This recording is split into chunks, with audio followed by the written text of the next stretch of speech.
रामेश्वर स्वामी की इस पुण्य भूमि में परशुराम जी की इस पावन धरा पर आकर के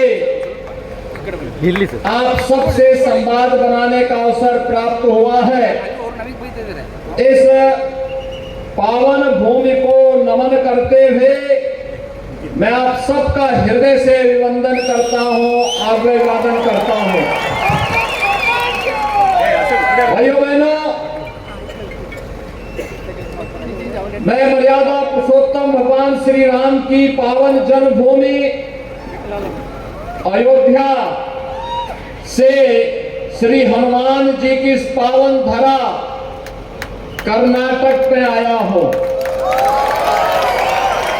भाइयों बहनों, उत्तर प्रदेश और कर्नाटक का यह संबंध अत्यंत प्राचीन है। उतना ही प्राचीन है जितना मानव सभ्यता का इतिहास है। याद करिए, आज से हजारों वर्ष पहले प्रभु श्री राम को उनके वनवास कालखंड में सबसे अभिन्न सहयोगी के रूप में कोई मिले थे तो वह बजरंगबली श्री हनुमान जी मिले थे, और उन्होंने अंतिम समय तक प्रभु श्री राम का सहयोग किया था।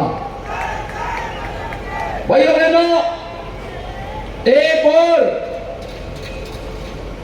मर्यादा पुरुषोत्तम भगवान श्री राम की पावन धरा पर प्रभु श्री राम के भव्य मंदिर का निर्माण कार्य हो रहा है, और दूसरी ओर कर्नाटक में डबल इंजन की सरकार ने श्री हनुमान जी की पावन जन्मभूमि पर भव्य मंदिर निर्माण के कार्यक्रम को आगे बढ़ाया है। यह आस्था का सम्मान है।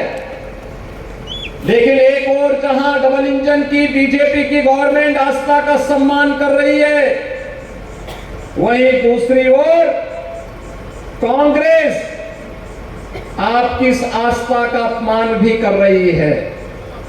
पहले कांग्रेस ने मर्यादा पुरुषोत्तम भगवान श्री राम के अस्तित्व पर प्रश्न खड़ा किया। उसने कहा कि राम वो एक मिथक है, वास्तविक नहीं है। एक कांग्रेस कहती थी, यहां तक कि सुप्रीम कोर्ट में भी उसने इस प्रकार का एफिडेविट दाखिल किया था। और आज कर्नाटक में बजरंगबली की इस धरा पर कहती है कांग्रेस कि जब सत्ता में आएंगे तो कांग्रेस अपने मैनिफेस्टो में बोलती है कि पीएफआई को मुक्त करेंगे और बजरंग दल को बैन करेंगे। ये भारत के सामाजिक कार्यों में हाथ बटाने वाले राष्ट्रवादी कार्यकर्ताओं के मनोबल को तोड़ करके राष्ट्रद्रोही तत्वों के दुस्साहस को बढ़ाने का कार्य कांग्रेस कर रही है, जिसे कोई भी भारत का राष्ट्रवादी नागरिक स्वीकार नहीं कर सकता है। और इसीलिए आज पुत्तौर की धरती में आकर के मैं आपका आह्वान करूंगा, श्री राम जन्मभूमि आंदोलन के दौरान हम लोगों ने एक नारा दिया था उस समय कि जयकारा वीर बजरंगी, हर हर महादेव। आप भी मेरे साथ बोलेंगे, जयकारा वीर बजरंगी, जयकारा वीर बजरंगी। भाइयों बहनों, बजरंग दल एक सामाजिक सांस्कृतिक संगठन है, भारत माता के लिए समर्पित युवाओं का संगठन है, भारत की सनातन आस्था का सम्मान करने वाला संगठन है, और भारत के अंदर सामाजिक कार्यों में योगदान देने वाला संगठन है। एक और जब आज भारत प्रधानमंत्री मोदी जी के नेतृत्व में सुरक्षित हो रहा है, एक और जब भारत प्रधानमंत्री मोदी जी के नेतृत्व में दुनिया की एक बड़ी ताकत बनकर के उभर रहा है, जब एक और भारत के अंदर इंफ्रास्ट्रक्चर डेवलपमेंट के बड़े बड़े कार्य हो रहे हैं, भेदभाव के शासन की योजनाओं का लाभ हर गरीब, हर गांव, हर किसान, हर महिला, हर युवा को प्राप्त हुआ है। सबका साथ, सबके विकास के भाव के साथ खड़ा हुआ है और प्रधानमंत्री जी के उसी विजन को कर्नाटक के अंदर येदियुरप्पा जी के मार्गदर्शन में श्री बसवराज बोम्मई जी के नेतृत्व में डबल इंजन की सरकार जमीनी धरातल पर उठा करके कर्नाटक को भारत के विकास के अभियान का हिस्सा बना रही है।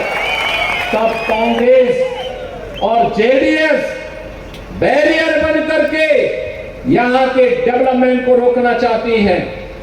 कर्नाटका वासियों को इसको स्वीकार नहीं करना चाहिए और आज इसीलिए मैं आपके पास आया हूं आपसे अपील करने के लिए कि असेंबली का ये इलेक्शन कर्नाटक के विकास के लिए, राष्ट्र के निर्माण के लिए, टीम इंडिया के कैप्टन के रूप में प्रधानमंत्री मोदी जी के साथ मजबूती के साथ खड़ा होने के लिए कर्नाटक के अंदर बीजेपी की डबल इंजन की सरकार आवश्यक है और इसके लिए पुत्तूर से बीजेपी ने अभ्यर्थी के रूप में श्रीमती आशा थिमप्पा को अपना कैंडिडेट घोषित करके आपके बीच में उतारा है।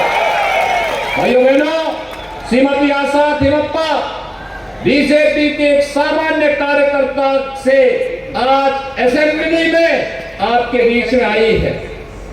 जब एक सामान्य कार्यकर्ता को चुनाव मैदान में बीजेपी ने उतारा है तो कुछ कार्यकर्ता अपने ही परिवार से जुड़े हुए आज बहक करके विरोध में चुनाव लड़ रहे हैं। हमें बहकावे में नहीं आना है, हमें किसी अन्य बहकावे में नहीं जाना है, उन्हें मनाने का प्रयास करना है और श्रीमती आशा थिमप्पा को पुत्तूर असेंबली कॉन्स्टिट्यूएंसी से